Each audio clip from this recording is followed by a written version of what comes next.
হায় হায়, যার শরীরে টাচ লাগলে ভাগ্য খোলে। আল্লাহ রসুল জুমার নামাজ পড়াইতেন খেজুর গাছের উপরে পিঠ লাগায়া। ওই সময় মেম্বর ছিল না, কে জানি কোত্থেকে মেম্বরের প্রযুক্তি শিখা আসছে।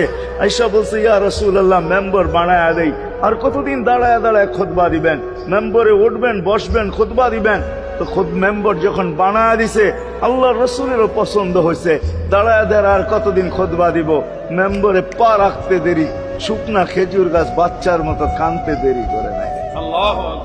শুধু কাঁদে নাই, সে তো বলতেও ছিল মনে হয় আমার কাছে যে শুধু কাঁদে নাই, বিলাপ করতেছিল সে।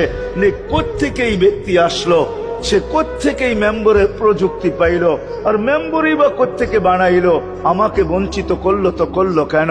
আল্লাহ রসুল তার কান্নার আওয়াজে নিচে নাইমা আসছেন, হাত বুলাইতেছিলেন, সান্ত্বনা দিতেছিলেন। তোকে ছোঁয়া দিতে থাকবো, পায়ের নিচে রেখা দিব, তোর গায়ে ছোঁয়া দিয়া মেম্বরে উঠবো। আল্লাহ রসুল শান্ত করতে পারেন নাই। সর্বশেষ যখন বলছেন, তোকে জান্নাতে নিয়ে যাব, তুই দুনিয়া আমাকে খেজুর খাওয়াইতে পারিস না, জান্নাতে নিয়ে যাব, তুই জান্নাতে খেজুর দিবি, আমি মন বেড়া খাবো। তখন যে তার কান্না ঠান্ডা হয়েছে। মেরে দোস্ত, যার ছোঁয়া লাগলে ভাগ্য খোলে।